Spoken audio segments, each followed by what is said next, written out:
It's Dave Monk, your Prairie Monk, WEFT Champaign 90.1 on your FM dial. And Dave on the board. It is January the 10th, 2016, and we're here every Sunday morning at 11 talking about the environment and conservation and prairies and rails to trails and lots of other things having to do with our community. Yes, we had Art on last week. It was then Martin and his father who started the sculpture department. Then we had Lynn Waffle with poetry. We vary it around here. It's introducing you to environment. Sometimes you walk past our little pocket prairie for 30 years not even knowing, and then I grab hold of you and take you on a field trip, and your life has changed. And so we work at it. We have something like 75 one-hour programs up per courtesy of Banner Public Television, and the concept of looking at the environment too. So we thank them for that sort of help. I want to say that the Camera Club is enlisting your volunteer or your amateur photographs in Lincoln Square every year. It's about a week-long show, and the deadline is for February the 3rd. So if you have a fancy photograph that you might put up for other people to see, take that advantage. Well, it has to be a picture that has been taken in the last year. Is that the way it works? It can't be something that you've just never brought there before, but it's a decade old or more? I don't know for sure, but that used to be the rule, and I've got to tell you, one of my great accomplishments in life is a picture that I took of my dog running at me through a prairie, and I missed my chance to take it in because at the time, at least 10 years ago, it had to be something from within the last 12 months, and yes. I would love to be able to take that in there now and find out that yes, it was actually a good picture, even if it's ancient now. We'll have to check the rules for that. The Camera Club has been very heavily involved in the whole process, plus the Banner Park District. And and don't forget to go visit it when it is on display. We have a guest today, Patsy Petrie, who is a planner. She has a PhD in planning, and she has done extension work, and she's done a lot of things, and she's also the county board chairman, or the chairperson. And we privileged to have her here today. We'll talk some about what she does generally, but we're also interested in rail trails and trails in general between Danville and Champaign-Urbana and Decatur and Maroa and Clinton, and this runs through several counties. We live in a county that's very flat. We are dependent on Piatt County that has a little terrain in Allerton Park, and we have Vermilion County, which has some terrain, and Clinton, which has a lake and an aquifer and a landfill, but we have difference over there. And so that's where we recreate often. We've tried to get those sorts of areas connected for hiking and biking and just moving between one little town 5 miles away from the other little town where the elevator was built so that you wouldn't have to take a horse more than 8 miles. So it's our history and our culture. Where did all the mining people come from? In Danville, it's sort of from Tennessee and Kentucky, so you have a little background there. You have underground geology where there's coal, and so you go back into the Carboniferous era. There's just a lot of things that people don't always see. We're doing a little bit arguing about it because there's a coal mine listed for southeast Champaign County and Vermilion County, and that's dropping into that coal. So we're sometimes thinking about concerns. And let me have Patsy talk to you because she's quite voluble. and she could tell us a little bit about what we're doing. And I'll go a little further. She runs charrettes. And I'd get her to tell us about charrettes. We can't go out and just challenge people because we own the railroad beds and the like. We have to have the community behind us. So one of the really fun things right now is that there are bids called for the parts of the railroad bed called the Kickapoo Trail between Urbana and Danville. And there's a bid out for the area between it's on Main Street, from Main Street, Urbana, to 130 to Mayview to St. Joe. It includes a bridge across the Salt Fork at St. Joe. And so that is one bid. That's in Champaign County, and that's with the Champaign Forest Preserve. When you get to the west side of Vermilion County, you're in Vermilion County. So there's another bid there from a section that is from Oakwood through to Danville. And that will drop into Kickapoo State Park. There's one bridge there that is 160 feet off the ground, and it's a quarter mile long, and it requires fencing and bridge decking, and that will probably cost about $2 million. So the bids are out there, due on the 15th. We've been the initiators of that 25 miles, and so we have a very deep interest, and we're pleased that that's happening. It's a little wider than we might have thought, and so that we have some thoughts about seeding. Do you go to the western states and get a low bid seed, which is not our gene pool, not our genetics? Who does what? We still have our noses in this project, but we hope that one day soon you will be able to, probably best part of a year, you'll be able to ride a bicycle from Route 130 to St. Joe and enjoy it. So let me ask Patsy to say something about the county board, how it gets to be involved in this, because we are looking at several counties, sometimes 5, sometimes 8 counties, and how they can network across the country. And how does so we go to the cities and we ask for footprints of money to do this sort of thing, because the trail has to be bought locally before the Rail Banking Act kicks in. The promise is that the Rail Banking Act saw that trail people were buying abandoned trails, and they were abandoning so many trails that they couldn't even get military across the country easily. So the Congressional Act is a Rail Banking Act. It provides money, considerable money. That's what we're talking about now. The bids will go to federal money. They quiet the titles, so you don't have to come to one side of a reversionary title and have to go 7 miles around to get to the other side. And they save the bridges, which by mandate had to come out because people were afraid that somebody would drop off them. And if you drop off 160 feet, you die. So we have that sort of background, and we know that there's fast track between Chicago and St. Louis, and Bloomington is in the middle, and it could go to Indianapolis. So this could return to rail. That's disappointing from a trail point of view, but that's where the money's coming from. So how does the county look at this sort of thing?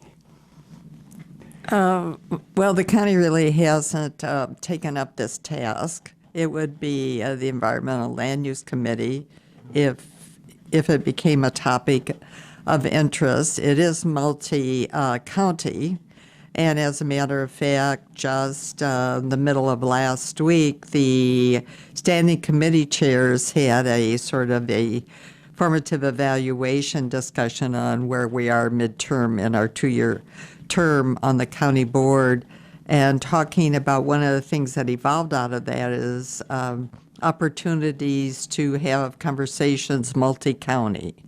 Okay, and one of the focuses of that, some of that spun out of the folks who have attended the Leadership Academy. And one of the main focuses of that was economic development.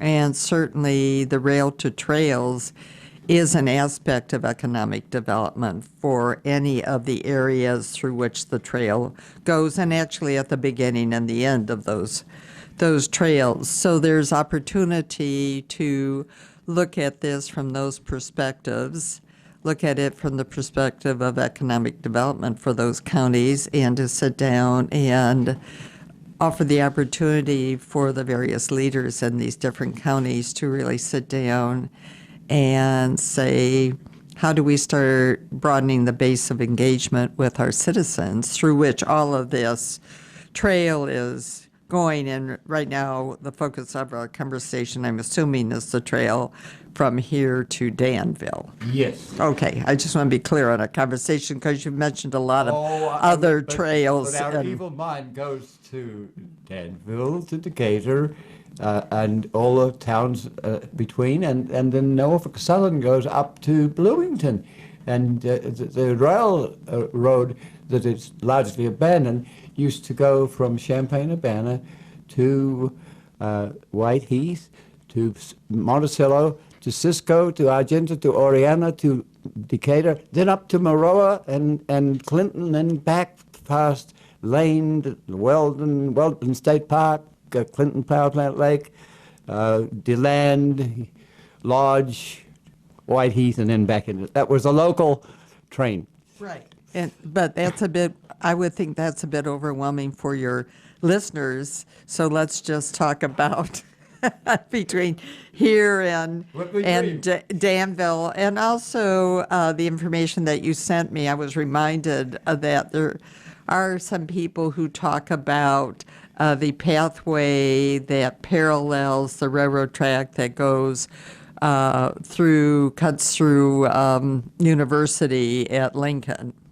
And there is some space there, and I have heard some people make the argument that it has fewer bumps in the road to get something accomplished than the big, huge task of 25 miles between here and Danville with that other trail. It doesn't mean to abandon that idea, just sometimes we all look at things and say, which one might be easier to get done to prove that things can happen, and you build upon that success, Yes, the usual routines. And then you mentioned something about charrettes.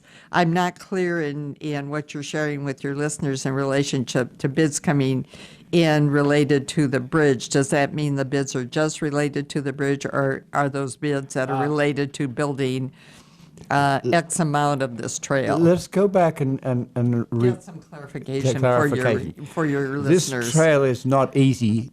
It especially crosses over Union Pacific active line east of St. Joe. So we're not going to have a whole trail developed at once. There's got to be pieces.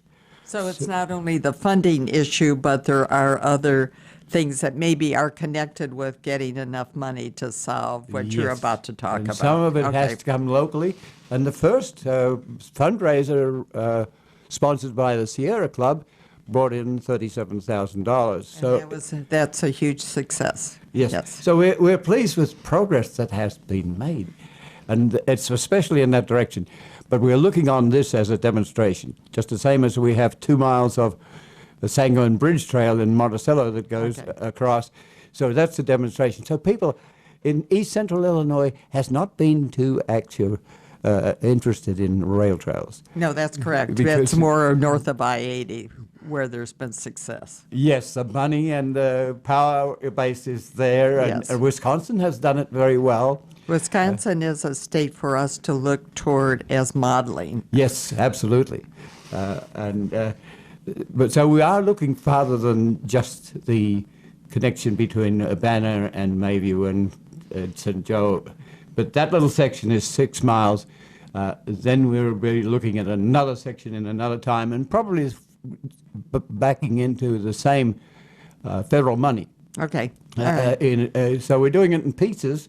And the Forest Preserve is in charge in Champaign County. The Vermilion County Conservation District is in charge of Okay. in Vermilion County. So there are a number of people, if and when a multi-county conversation gets organized, to be around the table to talk about what you would like to accomplish, which I gather is a charrette. Yes, I've been to a party to your charrettes. I can remember going to Rantoul and Yes.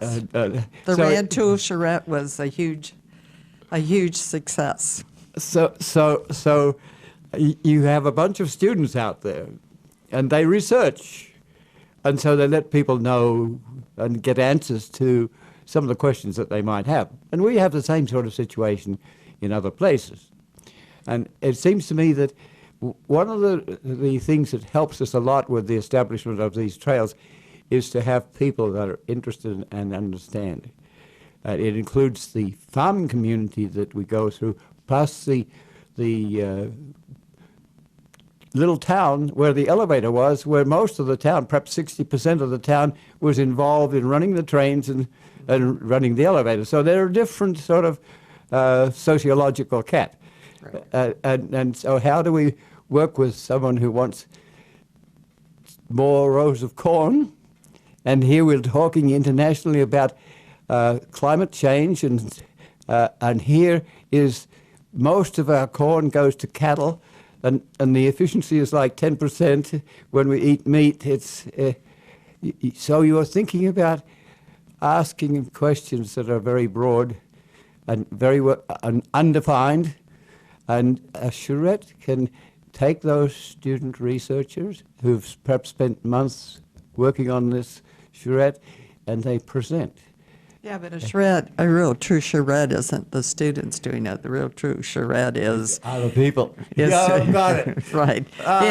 Is the people, because if you have the students come in with preconceived ideas, then it becomes a blockage to the citizens of having their own brainstorming and ideas. But I had not thought of a charrette along that trail, but my imagination, if you think outside the box, would be really interesting to do an early spring after the planting's done, because then the ground probably will be drier than walking through very wet ground. Very flat. Very wet ground, and have a progressive charrette along that 6 miles of the trail where people engage in what they see the trails should look like, and have them drawing and have them brainstorming and have them thinking outside the box without any worries that this is a good idea or this is a bad idea. Just ideas that blossom out as people exchange their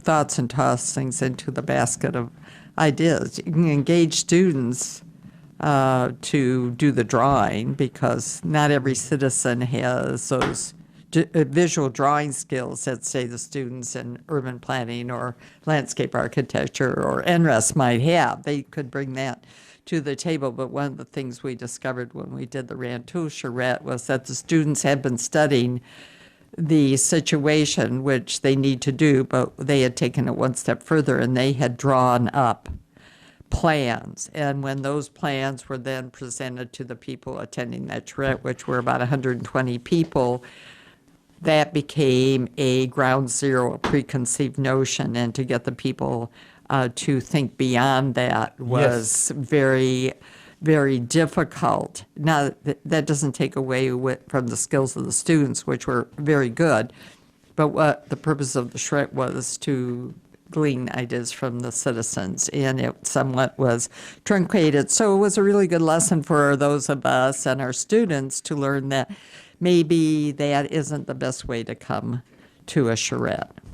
You want to come with paper that doesn't have too many drawings on it already. Uh-huh. So we've been past that stage in the Kickapoo Trail. The plans have been put together, I think, mainly with the aid of regional planning. Yeah, but that wasn't the citizens. No, that's right. So in this case, you have a federal ASTO. ASTO is the engineering organization which recommends this. And most all trails are the same.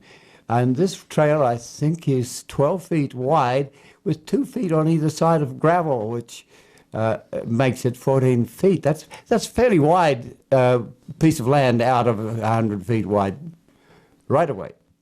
Well, it depends on the purposes of the trail. Yes, well, we're dealing with the Department of Transportation, surface transportation, and it has a defined trail. So Monticello, in its wisdom, made it an 8-foot trail with 2 feet on either side. And that's much kinder to nature and nurture and cultural understanding. It's not, you're not in a Chicago suburb, which if you stand on the trail at 6 o'clock at night, you're going to be knocked over by bicycles. So that situation, you have a trail that is a transportation mechanism, a recreational mechanism. So you need the wideness. When you're going through a community and you're wanting to introduce people to their habitat, then you want a soft trail, a narrow trail, with visitor centers or information so that they know. In this corridor, there's very few people know what a prairie is. There's an ecosystem. It's down to 0.01% of what we had. We had two-thirds of the state was prairie. Very few trees. Once we left it for 20 years, the trees have grown huge. So we'll be taking out some trees, I hope, and letting the prairie come back. And it's got roots that go down like a little bluestem may have 18 feet of roots, miles of rootlets, and they store the carbon. They're perennial. They come back each year. You don't have to mow it and work it. It's there.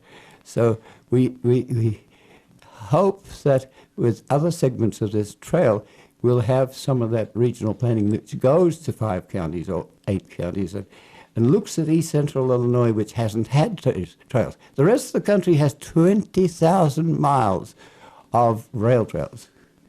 So there you have a piece between Bloomington and Mansfield, which is probably 25, 30 miles long.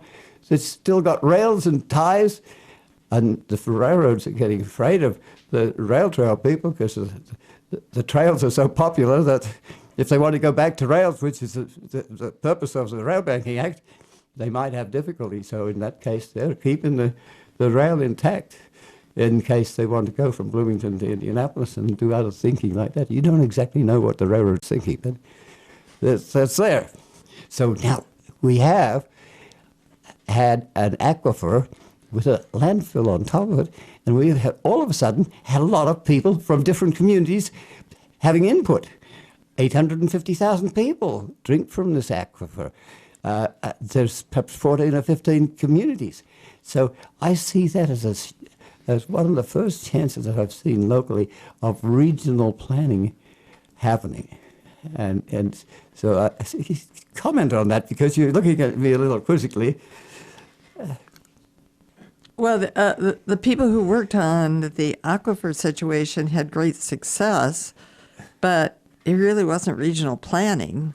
No, I know. From the It's got perspective of regional planning, I think the next phase of some of the people who were leaders in that issue are looking to create water districts, and they originally thought of creating a regional water district and realized that was going to be too difficult to do it from that matter. So instead of that, they've sort of backed away and are looking at doing it county by county, which then eventually would become a large regional water district. And that's the way to implement guidelines or controls or mandates or whatever level of ordinances, resolutions, or laws to continue to protect the aquifer, because the aquifer right now still is not totally protected. No. No, Not at all. Some legal action to But stop for putting stuff in, but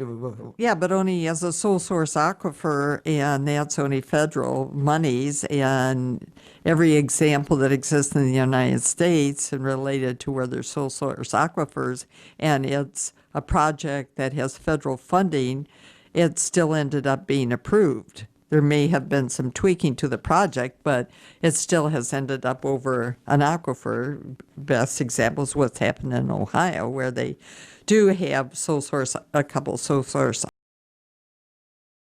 So the citizens cannot say, good, we accomplished that, which is good. No question about that, but we need many more layers of protection on that aquifer. okay. So And I not ca- just that aquifer, all the aquifers in the state. Can you elaborate on that a little bit? It sounds like you're saying that we would think that you can't put anything dangerous on top of an aquifer, but you're saying that in your Ohio, they haven't been able to completely protect them. That I didn't quite hear all the detail in what you briefly. What has happened is sole source aquifer only pertains to a project that has federal funding. Okay. And when the research was being done, best nearby example of sole source aquifers in the state of Ohio. And the situation there has been when there have been proposed projects that have federal funding, that those projects stopped. They were eventually built with some adjustments, but they still were built over the aquifer. So the point of mentioning that is many people have had or have still the impression that the sole source aquifer designation did the job for protecting the aquifer, and that is not accurate. So I just mentioned that so people realize we still need to roll up our sleeves and have more work to do to protect our aquifer. And all throughout the state, not just our own. It pertains to all the aquifers in the state. And are you also saying that if it's not a federal project, there are no such limitations and people could get away with more? Yes. They could actually put garbage dumps or whatever that could leach things because down. the next phase of what got approved only pertains to the Clinton landfill. So a landfill could be proposed. So eternal vigilance. 14 counties to the west of us, since it runs under 17 counties. It's a long aquifer. Example of how the communities get together in a very difficult situation where there's no regional planning over the Midwest. Not the Midwest, East Central Illinois. Well, we don't tend to. Many of my colleagues in the urban planning department at the university have always argued think regionally when we plan, and that's not something that we're prone to do. And I think over time, as I look over some of the issues that have come up, their arguments have a great deal of merit, that we really need to think regionally. And I'll just take a very small increment example. When we did all the work on the John Street watershed, which has now been completed for several years, there's two big lessons. Water runs downhill, and what I do on my property affects everybody else. And micro example, but if you take that to the macro level, that's what we're talking about in relationship to anything that's done above the aquifer affects so many other people. So that puts it into the regional perspective, whereas John Street watershed was that watershed which we were affecting by everything that we did to the land within that watershed. Every time we covered permeable surface with impermeable surface, we aggravated the situation. And so think about that then to a higher level and bigger projects So is what you're talking about. It's easy to ask the Champaign County Board to take a look at the extension of the trails that go into other counties. Well, I don't know that I don't think it's a fair statement to say it's not easy. I think the aspect is to ask the chair of ELUC if this would be an important, say, subcommittee to have some of these conversations and to be a chrysalis for having these, because this is a countywide project. Even though the Forest Preserve is taking the lead, and maybe the Forest Preserve is the entity to have a conversation with the county board to see if there is not some way that the county would be appropriate body to host, if you want to use that term, such a conversation on an every 3-month basis or every 4-month basis. So there is time to have these face-to-face interactions. So part of my problem is that when you ask for that sort of organization, it costs money to have a committee, to have a room, to have people brought together.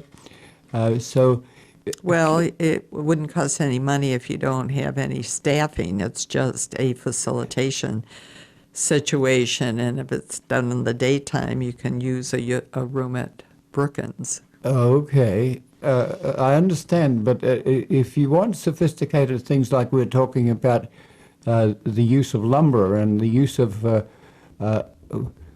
materials that may not expend carbon dioxide or things like that. So we have people who are researchers who are working on things like fly ash and taking out the some of the chemistry and making compounds that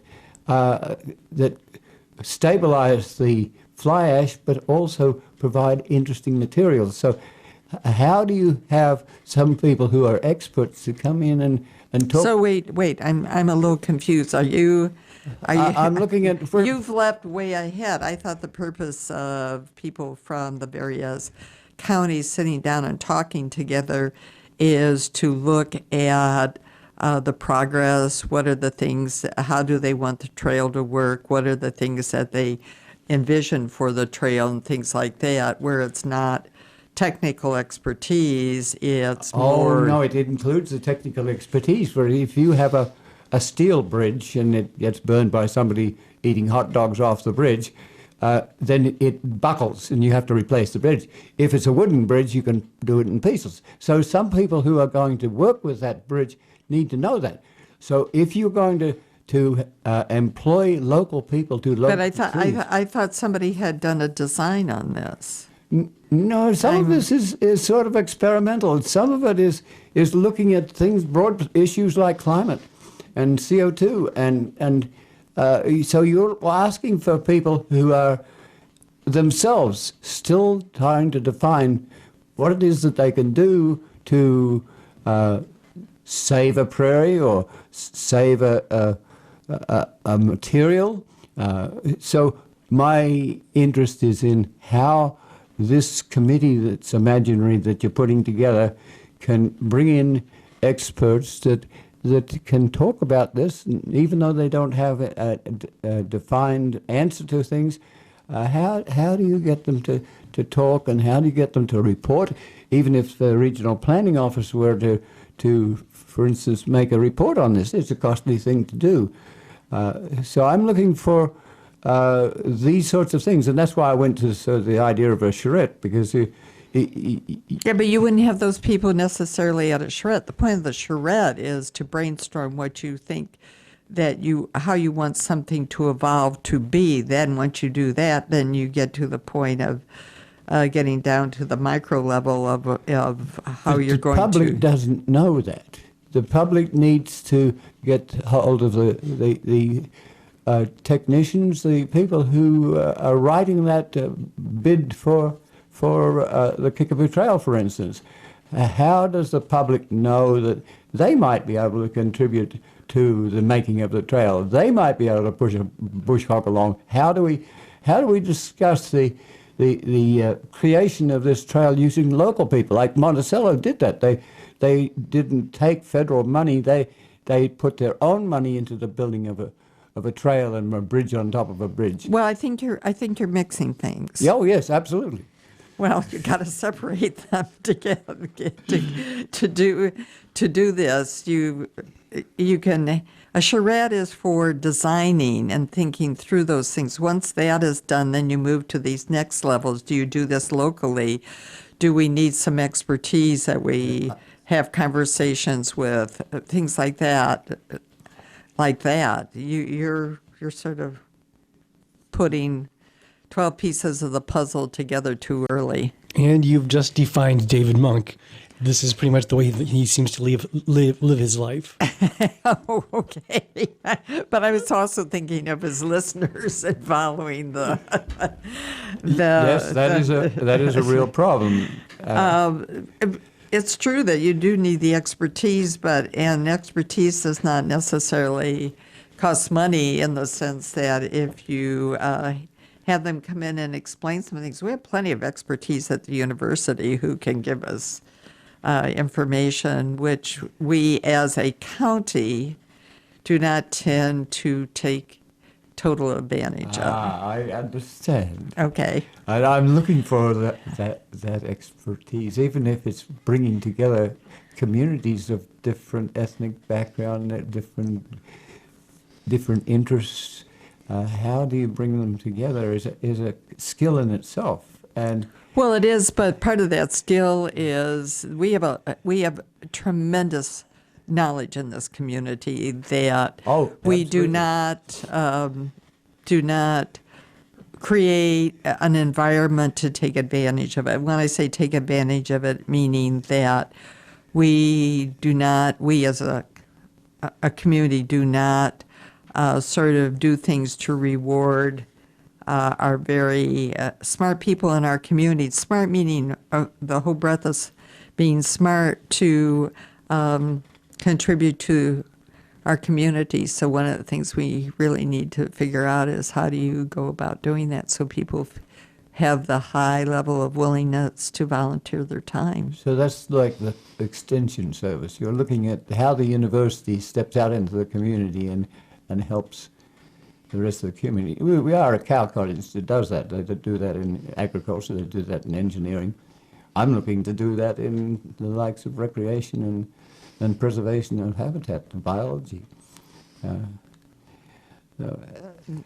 do a lot of that, but how do we define projects so people see the beginning and the ends of them and feel that they will have a sense of accomplishment Yes. with the project and realize that there is a certain time parameter and that there is not just talk, but there's walk, as Miles Horton always says. It also, we need people who have history, because much of this stuff goes across several generations. So some of the land that we're trying to acquire now will not probably be used effectively until perhaps another generation. How do we move this? You build a very broad bench. You archive it so that there's a living history here? Well, it's not just archiving it, which is very important, but the verbal sharing is something that on all levels we don't do enough in our communities. Okay. So we keep reinventing the wheel. Yes. And we tend to not give merit to people who have institutional knowledge. And that seems to not be smart. I mean, I keep telling people about eBlack, which is a very interesting website established by a professor, now retired, from Gislick, and his students who got a hold of materials of social clubs, meetings, many dimensional aspects of our North End. And it is a incredible now electronic archive, and if you go and read it, there are literally typed minutes of many different issues that people in the North End meeting about, discussing how to solve, some dating back to 1968. And it's quite exciting. It was quite exciting to discover it and to read it. The downside of it is that we're still talking about the same issues, and we have not made much progress. The names of the people involved have changed because 1968 is some time ago, and those were probably older leaders in the North End who were working very hard on the issues. But if you read the material, and I encourage your listeners to go and just do an internet search for E-Black, and you'll find the website, and it's really quite good. So if you take that, that's very focused for the history of the North End, but there's a lot of history. And you just mentioned, you have 75 of your programs now up on YouTube, and you told me how many are in an audio phase that you have up. So that's a built archive that people can then reflect back on and listen to and look at. And historically, it's kind of interesting to see, have we made progress? If we're being honest with ourselves and say, gee, we have made some progress here, but in this area we're still having these same conversations with different people. So have we done a good job or not a good job in bringing people along historically, that we seem to still be revisiting the same issues? Let me change the topic. Glad to. We have a contiguous railroad that went from Champaign to Monticello to Decatur to Clinton and back into Champaign. It was a freight train, but it was on a major railroad bed. It was truncated. The elevators at Seymour and Bonneville took grain out by Champaign. And we bought 4 miles of railroad bed that connects to the Monticello Railroad Museum. Mm-hmm. We're not necessarily talking on behalf of the Railroad Museum, because it's a national level museum, but it's still got a limited number of people who can do things. And we're suggesting that we might get functional historic trains into Champaign, which has something to do with the economics and the tourism of Champaign and the well-living and all the rest of it. So the question is, how do we do that? So we've started off by forming a historic railroad, which is re-railing between Whiteheath and Seymour. Then Canadian National is not very excited about truncated main lines being servicing small elevators. They would rather have 125 cars at once, or big stuff like Cargill or Anderson's. So they tend to close them out. So there's an abandonment between Seymour and Bonneville that for us would be the contiguity of taking a railroad museum into Champaign. So how do you do this? I have no idea, but first thing that comes to mind is I certainly would go to Golden, Colorado, and ask them how they accomplished that incredible railroad museum that's in Golden. It's a different state, different laws, but when it comes to railroads function under federal laws. So yes. I would be intrigued how Golden has accomplished that. Well, we're talking to the elevators and hoping that they will. Bonneville for sure will come out by Champaign. Seymour might be in a slightly different situation. We can apply for an interim trail use agreement with the Federal Rail Banking Act, but you have to have the complicity of the railroad, the buyers of the line, and there's a triumvirate of the people involved there, federal government and the railroad and the buyers. but it has to have that complicity, and the Canadian National is not into that at the moment. So, but it's something that should concern Champaign and Urbana, and the contiguity of trails through. So, but it also sounds to me like it's another form of some economic development because it becomes tourism. So, so is the Economic Development Corporation involved in this? Is the Chamber involved in this? Is the Visitors Bureau involved in this? These are the three entities in the community who are the big drivers, along with the subset economic development entities, like Urbana has one, Champaign has one. Yes, T.J. Blackman, for instance, is involved in this sort of planning, and he's on the cattle bank.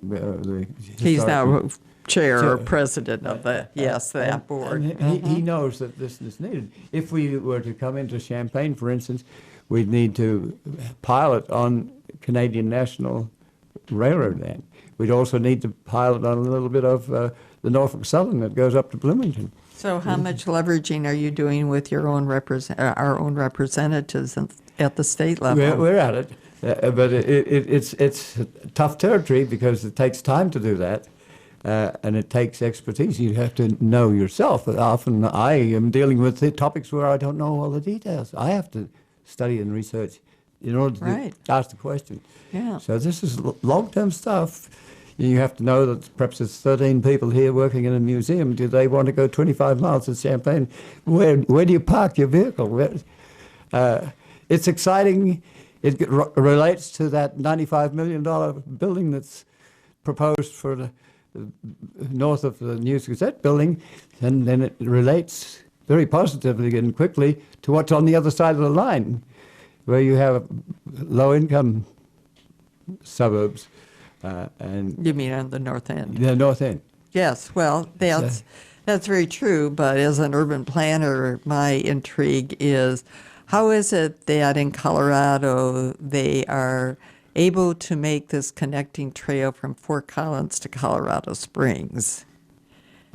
And what are driving forces behind that? Are they driving forces that we don't seem to have in our community? Somebody was saying to me the other day, can you identify somebody in the north end or in the county who everybody immediately looks at as the main leader? Do we need leaders? If we were in a beehive, we don't have a main leader. If we were in the ant's nest, we don't have a main leader. It seems to me that you need more people, more interested, and not so much leaders acting like God and putting in a trail like such and such that may not have a lot of input from the local people who don't know. Well, let me give you the counter to this argument. Okay. And that is, it would not necessarily be a leader who is a demagogue, which is what you're describing, but a leader who has so much credibility that then others can be brought along. And I think the differential in the issue of the mental health facility in our community, which everybody agrees we need because of what the state has done in closing mental health facilities. And one of the examples brought to us was what is happening in Houston, Texas. And it is impressive. There's no question about it. However, when you look at how that happened, it was the chief judge who said, we need this. That's it. We're going to have it. Funding followed. Everybody else followed. And they do have a very fine mental health facility that took about 5 years for the sea legs to get, or roots get truly established as they figured out what were the best formats, et cetera, et cetera. But I look at that example, and it was the chief judge who said, it's very clear we need this in this community. A rich person, the whole Katy Trail from St. Louis to Kansas City, 200 miles was, we lost 200 miles in the north of Missouri. to farmland. The soil and the perennial earth went back to the farmers. So this gentleman decided that that trail should happen, and he funded the whole lot. So it's an example of what you're talking about. Well, the point of these examples to me is that you have a toolbox of possibilities on how you're going to get, and you choose the tools that will work for that particular circumstance. I am not arguing that it's one way or the other. I'm just saying that there are many dimensions to moving things forward, and I was intrigued when somebody said to me just a couple of days ago, can you identify a main leader in this community? We do not have any headquartered business here. We are not Bloomington Normal, That's right. where State Farm and Country Company says Mock Schnell and everybody does it. And that's how that trail got built in Bloomington Normal. That was State Farm that put most of the money into that trail.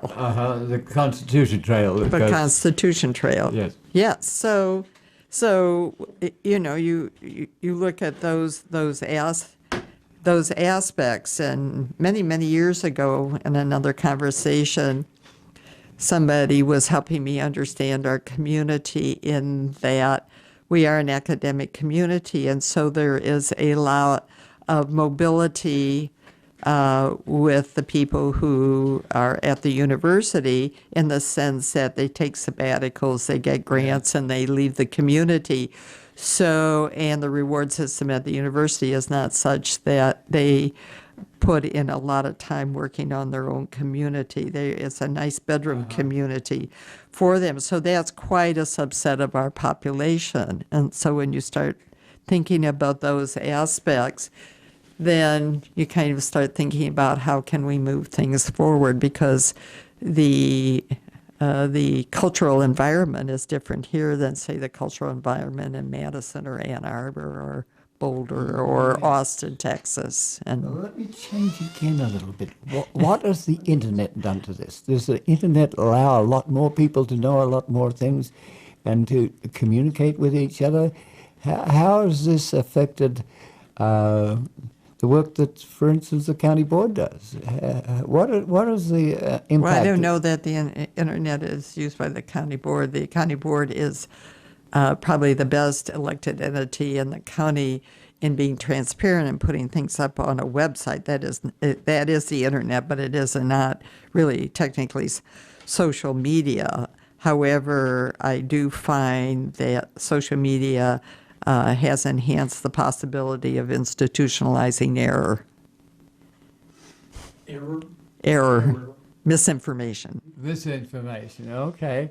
Okay. But it seems like a lot more people have a little bit of information about some of the things that we do. But a little bit of information, if it is not Can the be total dangerous. picture, gives a distorted aspect of what the whole picture of a situation. And so I'm learning people have slices of information which distort what they think is occurring. And then when you have a chance to give them the backstory or round it out for them, then there's a much better understanding. But because of the slicing and dicing of social media and how fast it happens, that is not, doesn't work well. And studies are beginning to show this out to be. So some of the case. traditional procedures are more effective. Yeah, sometimes it's better just to go back and read the I've just record. been to a trail conference in Iowa, and one of the things was that we asked about Kickstart.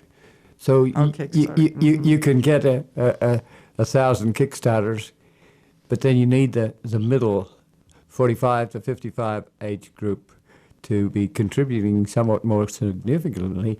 And then out of the woodwork, you may not imagine it, but 2 or 3 people that have enough money to support, like the Katy Trail. But the other problem with some of that is that does it assuage my guilt because I'm able to write a check and I don't have to put any effort in? Or does it mean that it's better to create the environment where there is a critical mass who are really willing to put the effort in? Well, yes, we have a sort of tainted money that can come, and it usually comes without a tax base, without a voting base, and it gives money, and people run after that sort of money, although that group might be doing things we don't want done. Money comes from the railroads, the power companies. They have money to donate without there being any voting behavior or tax base. And if you give, you reduce your tax base and don't have to pay so much taxes.